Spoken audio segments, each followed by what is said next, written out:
dalam khotbah. Kalau saudara mencari di YouTube ya, kalau saudara cari Keluaran 4, 24, 26 tentang pengantin darah, mungkin hanya 5-10 bahan khotbah yang membahas tentang ini.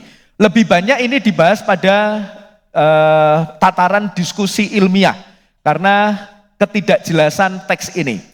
Ketidakjelasan teks ini tuh sangat menonjol sekali Bapak Ibu Saudara, karena 3 ayat ini semacam tidak nyambung dengan bagian belakang sebelumnya maupun sesudahnya. Maka tidak banyak pengkhotbah memilih teks ini. Padahal teks ini sangat syarat sekali dengan sebuah perlindungan Allah bagi umat pilihan. Nah, supaya kita bisa semakin memahami, saya mengajak dulu saudara untuk melihat konteksnya supaya kita bisa paham. Saya memulai dari Kejadian pasal yang ke-50. Kejadian pasal terakhir. Di sana dikisahkan, saudara ingat ya, minggu lalu, Yusuf itu jadi penolong saudara-saudara dan bapaknya karena kelaparan, saudara ya. Dan Yusuf akhirnya mengizinkan untuk bapaknya, si Yakub, dan 11 saudaranya untuk tinggal di Mesir, ya, menghindari bencana kelaparan. Dan kita tahu Yakub mati di Mesir, Yusuf juga mati di Mesir. Lalu seiring berjalannya waktu saudara, bangsa Israel itu di Mesir tambah banyak. Namanya juga manusia, berkembang biak. Yang awalnya mungkin 12 anak laki-laki, lalu dengan cucu-cucu dan lain sebagainya, lalu sudah bertambah berlipat kali ganda. Jadi makin banyaklah bangsa Israel itu di daerah Mesir. Karena semakin banyak, rajanya Mesir yang bernama Fir'aun bilang, aku gak suka bangsa Israel semakin banyak di negeriku.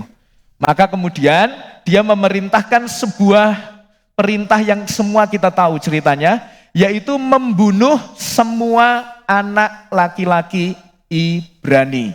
Sebelum anak laki-laki dibunuh, yang dibunuh duluan adalah bidannya, supaya tidak bisa melahirkan, membantu perlahiran anak laki-laki. Lalu gak bisa, anak laki-laki harus dibunuh semuanya. Saudara mulai ingat cerita itu ya. Lalu kita masuk ke Keluaran pasal yang pertama. Setelah semua berusaha dibunuh, muncullah seorang yang sangat terkenal karena dia dihanyutkan di Sungai Nil, yaitu Musa. Tiba-tiba Musa muncul di sana, dikisahkan kelahirannya. Ya, bisa dilanjutkan slide-nya. Musa ini diceritakan sebagai anak dari keturunan Lewi. Saudara tahu Lewi itu adalah orang-orang khusus yang dipanggil Allah untuk bisa melayani di bait Allah. Lalu kemudian dia dihanyutkan di Sungai Nil supaya menghindari pembunuhan. Singkat cerita, bayi Musa ditemukan oleh siapa?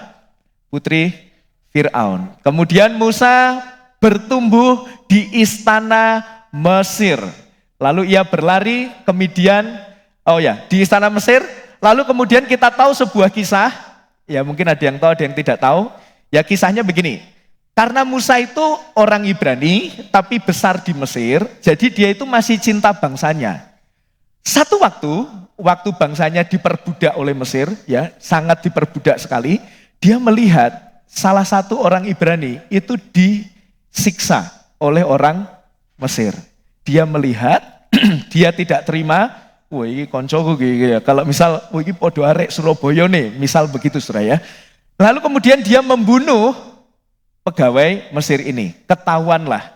Lalu kemudian Fir'aun pengen membunuh Musa. Akhirnya Musa lari ke satu daerah yang bernama, mana? Midian. Dia lari ke daerah Midian, lah kok di sana dia bertemu dengan seorang perempuan yang cantik, yaitu bernama Zipora. Akhirnya mereka membangun keluarga dan punya 2 anak. Setelah itu kita bisa menyaksikan di Keluaran pasal yang kedua, Musa dipanggil Allah di semak duri yang terbakar, saudara ingat ceritanya ya, dibilang, Musa kamu akan membawa bangsamu keluar dari Mesir. Lalu Musa kan negosiasi ya, aduh Tuhan ora iso, aku nggak cakap berbicara. Udah Tuhan, yang lain aja lah, gitu kan saudara ya. Ingat cerita itu ya. Lalu setelah negosiasi panjang dengan Tuhan, akhirnya Musa bersedia.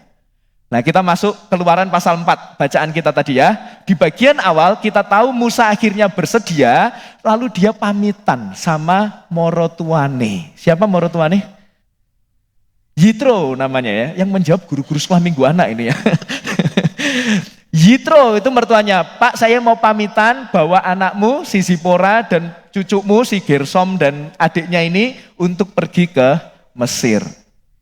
Tiba-tiba di ayat 24 muncul cerita ini.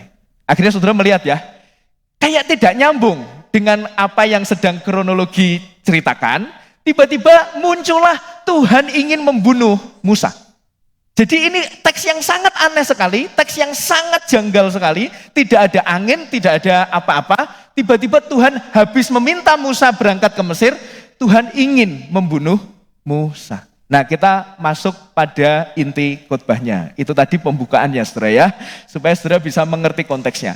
Sekarang kita akan menjawab beberapa pertanyaan, yaitu adalah kenapa Allah ingin membunuh Musa? Padahal kita tahu Allah itu barusan saja bernegosiasi dengan Musa, mengutus Musa untuk pergi ke Mesir. Saudara yang dikasih oleh Tuhan, kenapa Allah ingin membunuh Musa? Secara sederhana, kita akan bisa melihat jawaban itu dengan sangat jelas di dalam 3 ayat ini. Saya mengutip bagian yang berkaitan satu dengan yang lain ya. Saya menuliskan langsung di sana alasannya, yaitu kelalaian terhadap sunat. Jadi sunat menjadi satu hal yang penting di sana. Di sana dikatakan di ayat 24, Tuhan bertemu Musa dan dia berikhtiar ingin membunuhnya. Nah saudara, sebenarnya di dalam teks aslinya tidak pernah ada kata Musa dituliskan di sana. Yang dituliskan adalah katanya. Membunuhnya di sini tidak ada kata Musa di sana. Yang ada hanya dia laki-laki. Makanya teks ini banyak debatable, ada yang mengatakan ini Allah sedang ingin membunuh anaknya Musa atau Allah sedang ingin Musa. LAI sudah langsung menafsirkan. Jadi LAI langsung menafsirkan bahwa Tuhan itu sedang ingin membunuh Musa. Nah setelah saya menyelidiki, saya setuju dengan LAI, memang yang ingin dibunuh oleh Allah itu adalah Musa. Lalu Zipora mengambil pisau, dipotongnya kulit katan anaknya. Di pasal ayat 26, Tuhan membiarkan Musa.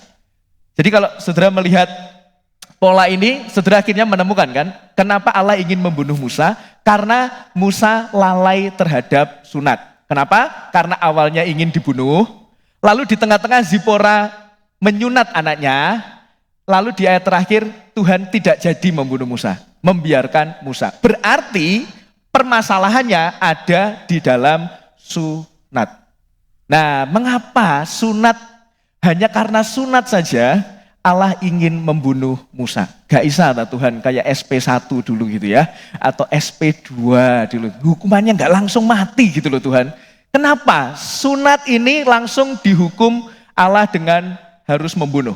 Nah, saudara perlu melihat di bagian berikutnya saya memberikan perbedaan antara sunat menurut Israel ya dan sunat bangsa lain. Karena saudara perlu tahu, sunat itu tidak hanya dilakukan oleh bangsa Israel.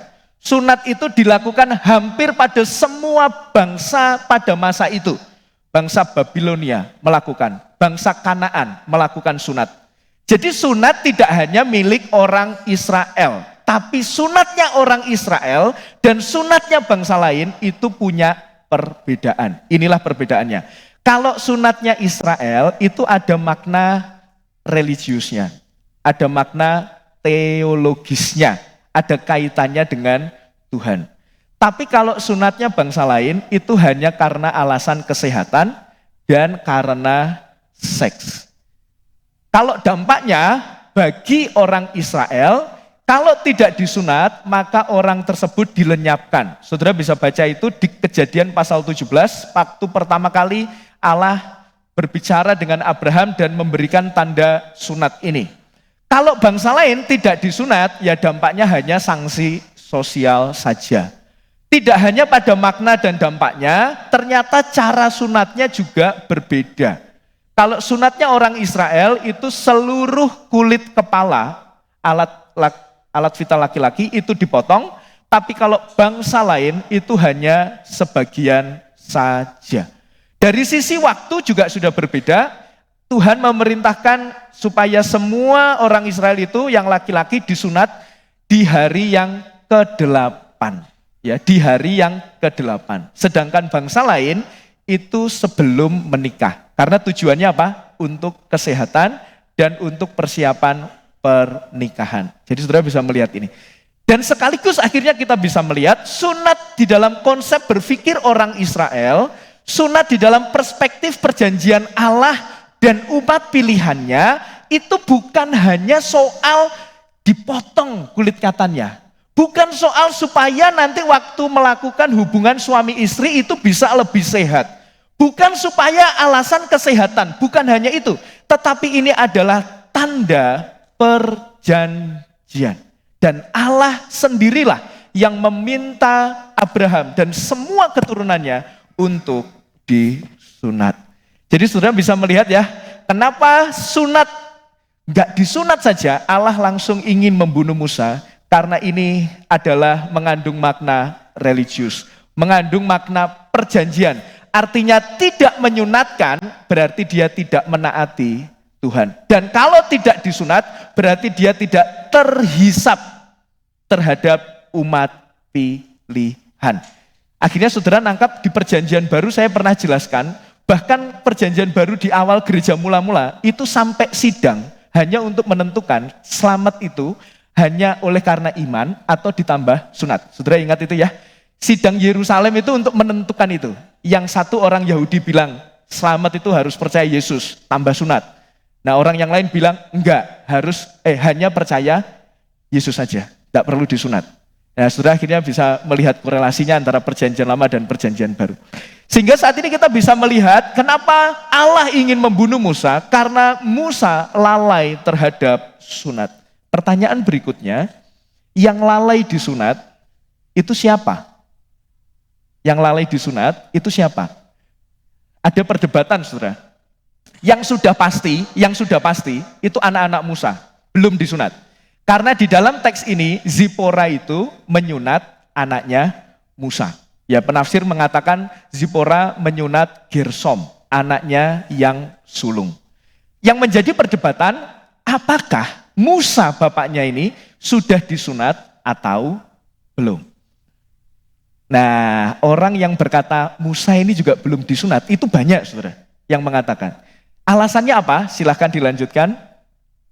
Ada yang mengatakan Musa belum disunat, itu argumennya adalah karena Musa lahir di tengah pembantaian bayi laki-laki Ibrani dan bertumbuh di istana Mesir. Saudara ingat tadi kelahirannya Musa, ya di konteks yang sangat mencekam, semua bayi Ibrani ingin dibunuh.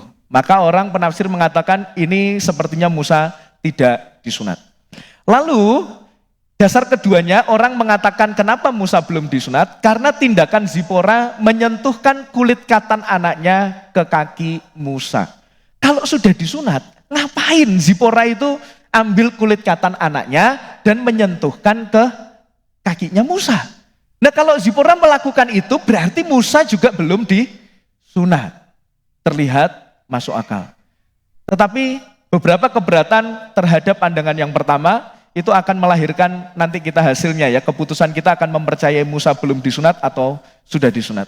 Nah keberatan dari dua argumen ini adalah, satu, kita perlu ingat Musa itu ada di bawah asuhan orang tuanya, sekalipun lagi mencekam kondisinya dan dia dihanyutkan ke sungai Nil, tapi dicatat di dalam Alkitab, Musa itu ada di tangan orang tuanya sampai usia 3 bulan. Dikatakan disembunyikan. Dan kita tahu orang tuanya adalah keturunan Lewi. Jadi argumen yang mengatakan Musa lahir karena di tengah pembantaian maka dia tidak mungkin disunat, rasanya tidak demikian. Tidak sesederhana itu. Karena 3 bulan pertama Musa bareng bapak ibunya. Lalu ketika putri Fir'aun menemukan bayi Musa di sungai Nil, ya saudara ingat cerita sekolah minggu, waktu bayinya itu ditemukan oleh putri Fir'aun ya, dia langsung berkata apa? Tentulah ini bayi Ibrani. Kenapa? Banyak penafsir mengatakan kemungkinan karena dia langsung tahu ini bayi Ibrani karena dia sudah disunat. Karena sunatnya orang Midian itu kapan? Waktu dewasa. Tapi sunatnya orang Israel itu waktu 8 hari. Jadi kemungkinan besar Musa sudah disunat. Lalu dalam kasus tertentu, sunat pada waktu dewasa itu bahkan diizinkan dan diperintahkan oleh Allah. Ada yang mengatakan tadi ya, yang tindakan Zipora tadi, kalau Musa sudah disunat, ngapain Zipora itu menyentuhkan kulit katanya ke kaki Musa? Kenapa? Karena Musa itu sudah besar, tidak bisa disunat. Argumennya ke sana. Padahal kita tahu Allah itu pernah memerintahkan semua orang Israel sebelum dia menyeberang sebuah sungai untuk disunat ulang. Jadi sunat pada waktu usia dewasa dalam kasus tertentu itu diizinkan oleh Allah. Saudara bisa baca itu di dalam Yosua pasal yang kelima ayat yang kedua. Jadi dari sini kita bisa melihat, saya meyakini, ya tidak ada yang pasti, ya banyak penafsir berdebat soal itu, tapi saya meyakini Musa sudah disunat. Sehingga apa kesimpulannya? Karena ini akan menentukan dosa apa yang dilakukan oleh Musa di bagian berikutnya. Pandangan Musa telah disunat itu lebih tepat dibandingkan Musa belum disunat. Jadi persoalannya sampai Allah ingin membunuh Musa itu karena kelalaian Musa menyunatkan anak-anaknya. Ini kesimpulan yang kita dapat. Dengan sebuah pertanyaan saya menggambarkan ya, bagaimana mungkin Musa yang diutus Allah untuk membawa umat perjanjian keluar dari Mesir, sedangkan anaknya sendiri tidak menaati tanda perjanjian itu, yaitu sunat. Akhirnya saudara akan melihat betapa seriusnya dosa Musa di hadapan Allah ketika dia lalai menyunatkan anaknya. Masuk ke bagian yang terakhir sebelum masuk ke aplikasi, saudara. Di bagian terakhir kita akan melihat perkataan atau tindakan Zipora di bagian yang ayat 25 dan 26. Kita tahu ada dua hal yang sangat ikonik sekali ya, sangat unik sekali ditunjukkan oleh Zipora. Yang pertama, setelah Zipora memotong kulit katan anaknya, dia menyentuhkan kulit itu ke kaki Musa. Apa maknanya tindakan ini, saudara? Nah, saudara perlu tahu dulu, kata kaki di dalam perjanjian lama, ingat ya, kaki di dalam perjanjian lama itu seringkali dipakai sebagai sebuah penggambaran. Penggambaran akan apa? Penggambaran akan alat vital laki-laki. Jadi kalau di dalam bahasa kerennya itu eufisme.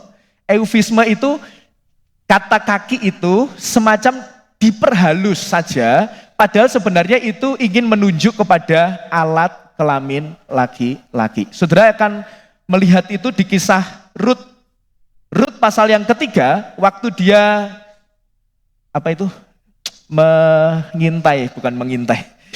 mendekati Boas, Boas tertidur, itu kan dikatakan lalu Rut membuka selimut ya di kakinya itu. Maksudnya kaki di situ adalah alat vital laki-laki. Jadi kata kaki seringkali dipakai di dalam perjanjian lama, tidak semua, tentunya tidak semua, tapi dipakai dalam perjanjian lama untuk menggambarkan atau memperhalus bahasa alat vital laki-laki. Lalu apa maknanya? Zipora menempelkan kulit katan anaknya kepada alat vital suaminya. Saudara, makna dari tindakan Zipora adalah Zipora itu seolah-olah ingin mengalihkan murka Allah. Tadi Allah ingin membunuh Musa, lalu dengan menyentuhkan kulit katan anaknya itu kepada Musa, maka murka Allah itu dialihkan dari Musa menuju sunat itu. Jadi semacam ini tindakan dari Zipora yang mengkonfirmasi bahwa harusnya Musa ketika aku tempelkan kulit katan anaknya, karena dia lalai menyunat anaknya, maka seharusnya Allah tidak jadi membunuh Musa. Itu maksudnya, saudara. Dengan menyentuhkan kulit katan anaknya kepada kaki Musa, ia secara simbolis menyatakan Musa kini harusnya bersih dan memenuhi perjanjian yang Allah minta, yaitu menyunatkan anaknya.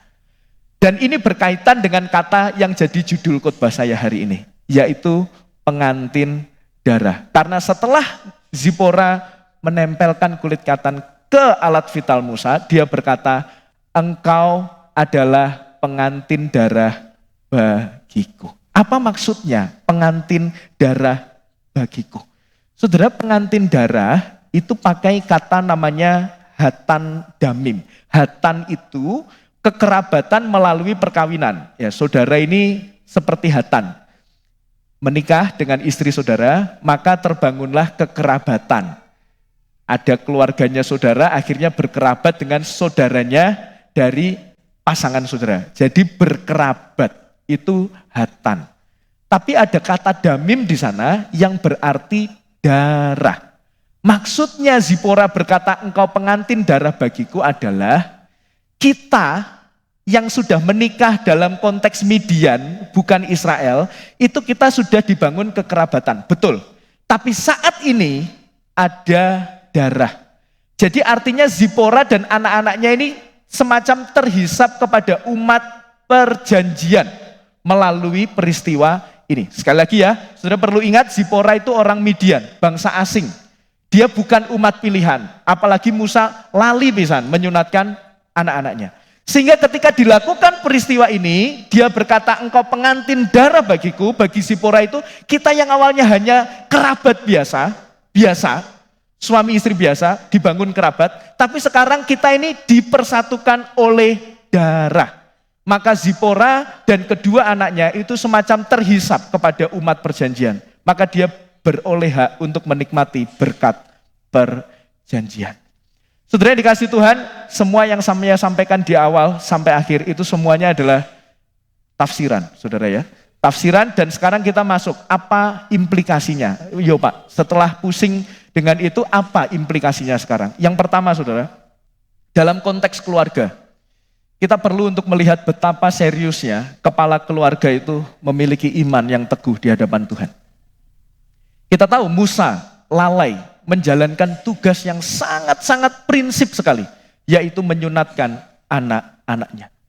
Kita perlu melihat bahwa kepala keluarga perlu memimpin keluarganya datang kepada Tuhan, beriman kepada Tuhan. Dan saya memperkirakan Musa lalai menyunatkan anak-anaknya karena dia menikah dengan orang Midian dan dia tinggal di daerah Midian. Akhirnya budaya itulah yang akhirnya membawa Musa lalai menyunatkan anak-anaknya. Ingat ada kata kunci budaya. Dan kalau saya mengingat peristiwa ini hampir mirip dengan peristiwa Abraham, saudara. Waktu Abraham menanti anak sangat lama, lalu Sarah ngide banget. Sarah emang sok ngide banget, saudara ya. Ngide banget, dia mengusulkan siapa? Hagar. Udahlah, ambil aja Hagar, gundik kita. Nanti anaknya akan menjadi anak perjanjian. Dan itu karena apa? Budaya masa itu sangat-sangat wajar. Kalau istri nggak bisa punya anak, dia ngambil gundiknya. Sekali lagi, budayalah yang akhirnya membuat Abraham tidak melakukan apa yang Tuhan perintahkan, yaitu menanti anak perjanjian dari Sarah. Dan di teks ini mirip. Si Musa hidup di tengah bangsa Midian, menikah dengan orang Midian, mertuanya orang Midian, sehingga dia lalai untuk melakukan tugasnya. Saudara yang dikasih oleh Tuhan, seringkali budaya juga membuat banyak keluarga akhirnya tidak menaati perintah Tuhan. Wah, sekarang kan budayanya Pak, kita itu harus work-life balance lah. Kalau weekdays kerja, minggu holiday lah. Betul kan saudara ya? Dan kita seringkali memakai standar kalau banyak orang melakukan, berarti itu sebuah kebenaran. Semakin banyak yang melakukan, berarti itu benar. Hari Minggu Pak, saya lihat banyak orang itu nggak ke gereja, biasa aja kok. Dan itu biasa. Dan kita mulai mengarah ke sana. Gak apa-apalah, minggu sekali-sekali lah. Liburan saja. Atau minggu kemana lah, tidak usah lah ke gereja. 1 kali mungkin tidak apa-apa. Nanti 2 kali semakin terbiasa. 3 kali sudah hilang selamanya. Saudara, itulah biasanya budaya akhirnya membawa dampak yang buruk kalau kita tidak benar-benar kuat di dalam Tuhan. Suami memegang peranan penting, tetapi istri itu juga perlu menopang suami. Dalam kisah ini, dalam tanda kutip, siapa yang menyelamatkan keluarga Musa? Zipora. Zipora yang adalah orang Midian, dipakai Allah untuk menyelamatkan Musa. Dikatakan dengan jelas di ayat 26, Allah membiarkan Musa tidak jadi membunuh Musa karena Zipora menyunat anaknya. Dari sini saya langsung terfikir, saudara ya, kemungkinan besar waktu si Gersom sama si adiknya itu kecil dan belum disunat, mungkin yang melarang juga Zipora. Sudahlah, nggak usah lah menyunat si bocah ini. Maka ketika Tuhan ingin membunuh Musa karena tentang sunat, Zipora langsung muncul pikiran, ini pasti kesalahan Musa adalah tentang sunat. Dan kita akan bisa melihat ada peran istri yang perlu menopang suami. Istri itu bukan hanya ngikut aja. Suaminya salah, ngikut. Suaminya salah, ngikut. Pak, saya kan tunduk kepada suami. Betul, saudara harus tunduk kepada suami. Selama suami saudara melakukan kebenaran di hadapan Tuhan. Dan tugas saudara, kalau suami saudara sudah melenceng, suami saudara sudah mulai tidak taat kepada Tuhan, suami saudara mulai jauh kepada Tuhan, istrilah yang harus menegur suami. Jadi istri itu bukan hanya ngikut aja lah, kalau suami saya ke sana ya saya ikut ke sana, suami saya nyemplung sumur saya juga ikut nyemplung sumur Pak kalau bisa. Karena kan saya sehidup semati dengan suami saya. Aneh sih itu saudara ya. Jadi istri perlu membangun kerohanian, saudara. Istri perlu kuat di dalam Tuhan, karena yang menopang suami kita itu adalah seorang istri. Bahkan ya dulu dosen saya bilang istri itu biasanya lebih kuat, karena istri itu dikatakan penolong suami. Namanya di mana-mana yang nolong itu yang lebih kuat ya, daripada yang ditolong. Karena Hawa itu kan disebut sebagai penolong ya, diciptakan sebagai penolong. Maka para istri, bangun para istri semua ya. Kalau saudara punya suami dan mulai tidak benar, mulai tidak dekat dengan Tuhan, mulai mengabaikan perenungan firman Tuhan, saudara perlu untuk mengingatkan. Tidak apa-apa saudara, tidak apa-apa, dan itu sangat-sangat sehat. Memang Allah memakai dan memanggil para istri untuk menopang suami. Yang ketiga, orang tua itu berarti harus mewariskan iman kepada anak-anaknya. Coba saudara bayangkan. Kalau Gersom itu tidak jadi disunat, kemungkinan besar, bahkan saya bisa mengatakan pasti Gersom juga tidak akan menyunat anak-anaknya. Jadi tidak terjadi warisan iman, bahkan keluarga Musa mungkin tidak akan terhisap pada umat perjanjian Allah. Jadi saudara mewariskan iman kepada anak-anak itu menjadi satu hal yang sangat prinsip. Saya bahas ini kemarin waktu sekolah minggu berbakti ya. Saudara mungkin masih ingat kalimat dari seorang ahli parenting, dia berkata, tugas kita itu apa? Bukan mempersiapkan jalan bagi anak kita. Sekali lagi ya, tugasnya jenengan yang orang tua dan calon orang tua yang sudah duduk dengan pasangannya, pacarnya gitu ya. Ingat saudara ya, tugas saudara itu bukan mempersiapkan jalan bagi anak saudara. Bukan jalannya yang disiapkan, tapi adalah anak. Dan kebanyakan dari kita keliru. Kita lebih banyak sibuk mempersiapkan jalannya anak kita dibandingkan kita mempersiapkan anak kita. Saudara lebih sibuk cari uang yang banyak. Iya Pak, supaya anak saya dulu besok mudah. Saudara lebih sibuk mempersiapkan ini itu. Pak, saya harus lesin anak saya ini. Sekolah minggu gak penting Pak, itu nanti sajalah.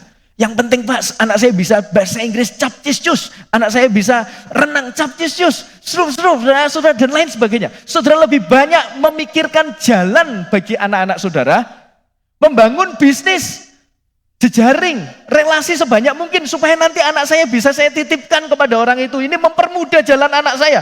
Kita terlalu sibuk mempersiapkan jalan bagi anak kita sampai kita lupa mempersiapkan anak kita.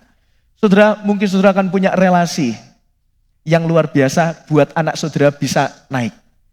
Ya makanya ada yang sempat viral itu kan, ya titipan begitu saudara ya. Nanti nitip anak saya. Ya saudara mungkin bisa melakukan itu. Saudara bisa membelikan rumah yang mewah, mobil yang mewah, segala macam. Saudara bisa sediakan buat anak-anak saudara. Tapi ingat baik-baik, kalau anak saudara tidak mengenal dan mempercayakan dirinya kepada Allah, percayalah semuanya itu akan sia-sia. Mungkin anak saudara punya uang yang banyak, tetapi kalau anak saudara tidak takut kepada Tuhan, uang yang banyak itu tidak akan pernah ada artinya. Itu akan dihabiskan hanya untuk kepentingan dirinya. Maka saudara harus ingat, yang dipersiapkan bukan jalannya supaya anak saudara mudah, bukan. Tapi yang harus dibentuk, digembleng adalah iman anak saudara kepada Allah. Percayalah, kalau anak saudara takut benar-benar kepada Tuhan, saudara nggak punya warisan yang mewah itu, saya percaya anak saudara akan tetap bisa berjuang di dalam Tuhan dengan memegang kebenaran. Jadi saudara, ini perhatian bagi kita semuanya, para orang tua, untuk bisa mewariskan iman kepada anak-anak kita. Implikasi yang lain saudara, yang lebih umum, silakan dilanjutkan. Allah dapat memakai mereka yang tidak pernah diperhitungkan. Dan ini saudara menarik. Saudara ingat silsilah Yesus, nanti kita bahas di bulan Natal. Natal tanggal 25 itu teksnya silsilah Yesus Matius 1, saudara ya. Di sana saudara ingat ada berapa perempuan yang dituliskan? Mungkin 4 ya kalau saya tidak salah. Ada Rahab, ada Tamar, ada Rut, ya ada Rut. Dan semua perempuan yang dituliskan di sana itu bukan orang pilihan, bukan bangsa Israel. Dan Zipora itu juga bukan dari bangsa Israel. Dan Tuhan memakai Rut, orang Moab, Tuhan memakai Zipora, orang Midian, Tuhan memakai Tamar. Bukan orang pilihan, tetapi Tuhan bisa pakai. Jadi siapapun bisa dipakai oleh Tuhan, saudara. Siapapun bisa dipakai oleh Tuhan. Maka saya percaya di tempat ini, apapun yang jadi talenta saudara, kemampuan saudara, kecakapan saudara, saudara itu akan dipakai oleh Tuhan. Jangan pernah memandang, Pak saya tidak bisa apa-apa. Salah. Di dalam Alkitab itu, perumpamaan tentang talenta, Tuhan itu memberi 1, 2, dan 5. Artinya tidak ada satupun manusia yang tidak diberikan oleh talenta oleh Allah. Jadi setiap kita itu bisa dipakai oleh Allah dengan panggilan kita masing-masing. Saudara yang ibu rumah tangga bisa dipakai Tuhan. Saudara yang wanita karir bisa dipakai oleh Tuhan. Saudara yang bapak-bapak bekerja maupun yang tidak bekerja bisa dipakai oleh Tuhan. Kuncinya saudara perlu merendahkan hati saudara dan melayani dia dengan sepenuh hati. Yang kedua, Allah membenci dosa. Dan kita menemukan tema ini, Allah membenci dosa, itu sejak dari pembelajaran minggu pertama. Mulai dari Kejadian 3:15, kita sudah tahu Allah membenci dosa. Kisah Nuh, Allah membenci dosa, melenyapkan semua dunia. Di kisah Abraham, di kisah Yehuda dan Tamar minggu lalu, kita akan menemukan hal yang sama, Allah membenci dosa. Dan saudara akan menemukan tema ini, Allah membenci dosa, itu dari dulu, sekarang, sampai selamanya. Allah tidak pernah berubah, dia membenci dosa. Ingat saudara, Allah membenci dosa yang saya dan saudara lakukan. Jadi ini benar-benar tidak bisa kekristenan itu mengatakan, ya wajarlah saya berdosa. Wajarlah Pak gitu ya, tidak usah ada usaha keras untuk menjaga hidup kudus di hadapan Tuhan. Toh Tuhan sudah mengampuni. Saya pikir itu bukan kekristenan saudara. Kekristenan itu anugerah yang Allah berikan dengan cuma-cuma dan anugerah itu mengubahkan kita. Kalau orang udah lama ikut Tuhan gak mau diubah, semua sakarpe dewe, sakarpe udele dewe. Kok saya bertanya ya, apakah orang ini sudah menerima anugerah Tuhan atau belum? Anugerah macam apa yang diterima orang ini? Maka saudara yang dikasihi oleh Tuhan, Allah membenci dosa, itu tema sepanjang Alkitab, bahkan sampai sekarang dan sampai selama-lamanya, itu tidak akan pernah berubah. Dan yang kedua, itu sebabnya pertobatan itu penting. Yehuda kemarin bertobat dan dipakai Tuhan dengan luar biasa. Lalu kemudian kita bisa melihat Nuh itu dikatakan dipakai oleh Allah oleh karena kasih karunia-Nya dan dia menghasilkan perbuatan-perbuatan yang baik. Ya, sekali lagi ya, Nuh itu diselamatkan bukan karena perbuatannya, tapi karena kasih karunia Tuhan. Dan kasih karunia Tuhan mengubah hidup Nuh. Selalu ada perubahan. Pertobatan itu penting, saudara. Tapi ini menariknya. Coba perhatikan baik-baik. Pertobatan itu penting. Menurut saudara, agama Muslim, Buddha, Hindu, mengajarkan pertobatan atau tidak? Bahkan, saudara harus sadar, kita biasanya kalah rohani dengan mereka.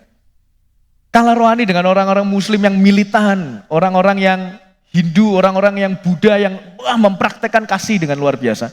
Tidak pernah menyentuh dosa sama sekali. Kadang-kala kita kalah. Semua ajaran agama itu mengajarkan pertobatan. Lalu apa spesialnya Kristen? Kenapa saudara pilih Kristen? Kalau semua agama mengajarkan pertobatan. Semua agama melarang berbuat jahat dan mengajarkan perbuatan baik. Lalu kenapa saudara sekarang duduk di gereja dan meyakini Yesus Kristus sebagai Tuhan dan Juru Selamat?